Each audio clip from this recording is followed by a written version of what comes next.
would prefer to stay in their home country and build their community and live with their family. ما باور داریم که اکثر مردم میخواهند در کشور خود بمانند، جامعه خود را رشد دهند و عائله‌های خود را دستگیری کنند.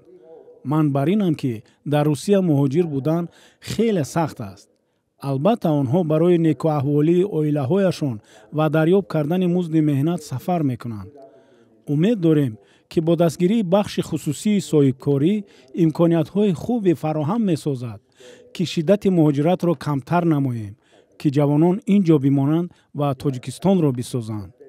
اطمینان دارم کاری آسان نیست و خیلی دشوار است که مهاجرت مهنتی را بر روسیه کم کنیم. امیدوارم لایحه‌های ما برای رشد تاجیکستان مساعدت می‌کند، شدت مهاجرت را پس می‌سازد و جوانان در نزد خانواده بمانند. They do it to bring income, and we hope that through projects like this, we can point the direction Tajik people to stay in Tajikistan. USAID با طرح $18 میلیون رشد صاحبکاری و تأسیس جایهای کاری می‌خواهد در همکاری با نهادهای دولتی تاجیکستان و بخش خصوصی در رشته‌های نساجی، کارکرد غذا و فناوری‌های اطلاعاتی تا 5000 جای کار ایجاد شود. برای مملکت ما، برای حکومت ما رشد صاحبکاری همه وقت افضلیت بود. به همین خاطر همه وقت تشبس‌های نو هست، قانون مخصوص برای رشد صاحبکاری است، налоговые послабления ба забони русӣ мегӯянд. барои соҳибкорӣ тоҷикистон беҳтарин имкониятҳо дорад, яъне ки имкониятҳое ки бисёр аз ҷониби ҳукумат пешбинӣ карда мешавад, мо истифода бурда наметавонем. صرف نظر از توصیف‌های منصبداران، تحلیلگران برای رشد بخش‌هایی که در آن امکان تأسیس جای کاری زیاد وجود دارد، مشکلات و مانع‌های گوناگون را نیز می‌بینند. экосистемаи соҳибкорӣ бо монеаҳои гуногуни танзимкунанда, равандҳои мураккаби бюрократӣ ва чорчобҳои ҳуқуқи новозеҳ, яъне номуайян рӯбарӯ мешаванд, ки барои рушди соҳибкорӣ лозим мебошад. این مانع‌ها برای صاحبکاران نامعینی وجود می‌آورند. سرمایه‌گذاران احتمالی را هم در تاجیکستان و هم از خارجه دور می‌سازد و قابلیت رشد بیزنس‌های اینوواسیونی را کاهش می‌دهند. اما عبدالرؤوف جورایف، مشاور کاتبات شورای مشورتی نزد پرزیدنت جمهوری تاجیکستان عاید به بهتر کردن فضای سرمایه‌گذاری می‌گوید که حکومت تلاش دارد این مانع‌ها را کاهش دهد.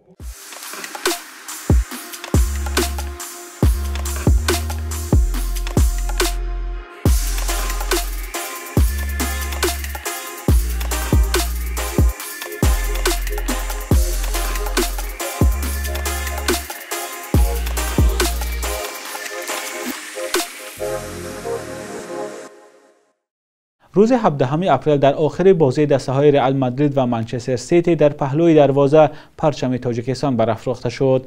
پرچم را یک از مخلصان زمان برداشت که آنتونیو رودیگر، فوتبالباز تیم رئال مادرید، گل آخرین و غلبه آور را به ثمر رساند.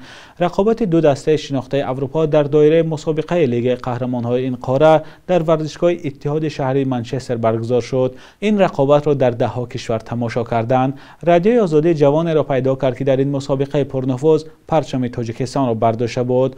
او محمد حسن شاه محمدوف، جوان 22 ساله تاجیک است که به گفته خودش یک سال اخیر در بریتانیا و کار و تمرین میکند. محمد حسن ورزشگر است و از روی نموده تکواندو و وتف برآمد میکند. میگوید همچون ورزشگر تا این وقت پرچم تاجیکستان را بعد سبقت‌های خودش بالا میکرد، اما این بار شیوه دیگر را پیش گرفت. مقصد در این است که من خودم ورزشگر هستم در نماد تکواندو و وتف. هر یک ورزشگر میخواهد پرچم جمهوری تاجیکستان خودش را در بیرون کشور معرفی کند. مقصد در همین بود که من هر امکاناتی که پیدا بکنم پرچم تاجیکستان را معرفی میکنم. این امکاناتی که برای من دست داد، من توانستم پرچم تاجیکستان را معرفی کنم در جهان.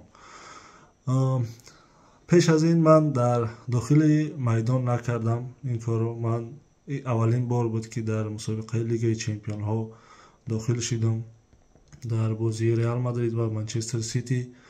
پیش از این من پرچم تاجیکستان رو بلند برداشتم، نه در فوتبال بلکه در نمود خودم در تکواندو ویتیف در داخل میدان. برداشتن پرچم کشورها در وقت مسابقات تجربه معمولی است، اما در سالهای اخیر این تجربه کمتر بود است که در مسابقه لیگ قهرمان‌های فوتبال در اروپا و در کنار دروازه پرچم تاجیکستان برداشته شود. بخش یک روزی تاریخ را همکارم خیرامان بخازاده تقدیمتان می‌کند که مهمترین تحولات تاریخی در روز 26 اپریل را فرا می‌گیرد.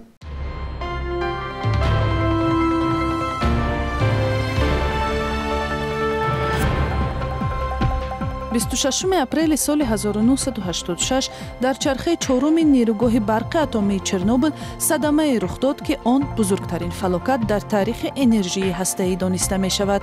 در قطار ده‌ها هزار اختیاریان و نجات بخشان بیش از 6000 شهروند تاجیکستان در برطرف سازی عاقبت‌های صدمه اشتراک کرده، بسیاری آنها بر اثر بیماری‌های گوناگون جان دادند. حکومت اتحاد شوروی مدت زیادی حقیقت این فلاکت را پنهان داشت. 26 اپریل سال 2003 سازشنامه میان تاجیکستان و روسیه به اجرا درآمد که پیشگیری از اندازبندی دو جانبه و فرار از انداز را پیش بینی می‌کند. این سند در دایره سازشنامه‌های فراگیری همکاری‌های میان دو کشور قبول شد و به شهروندان دو کشور امکان داد که به طور قانونی و آشکار در قلمرو همدیگر کار و زندگی کنند. سال‌های استقلالیت روسیه مکان اساسی کار و اقامت صدها هزار شهروندان تاجیکستان گردید. 26 اپریل سال 2020 عبدالفتاح حاتموف دانشمند کیمیادان تاجیک و بنیادگذار لیسه خصوصی حاتم پیوه در 69 سالگی درگذشت. حاتموف با تأسیس نظام مکتبی میانه معروف شد که شاگردانش تاجیکستان را در سطح بین المللی معرفی می کنند و به دانشگاه‌های خارجی به آسانی پذیرفته می شوند. سهم عبدالفتاح حاتموف در رشد ساحه زمانوی و پیشرفته معارف تاجیک را به همتا ولی عین زمان به طور سزاوار قدر ناشده می نامند. صبح امروز در بانک‌های تجارتی تاجیکستان 1000 روبل به 116-118 سومانی برابر است. 100 دلار آمریکایی باشد تا 1090 سومانی ارزش دارد. قرب رسمی بانک ملی تاجیکستان برای امروز چنین تعیین شده است.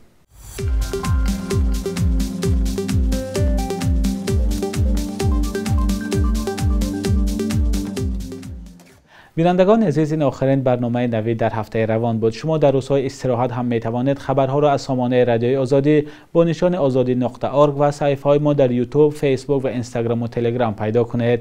تا روز دوشنبه در پناه خدا باشید.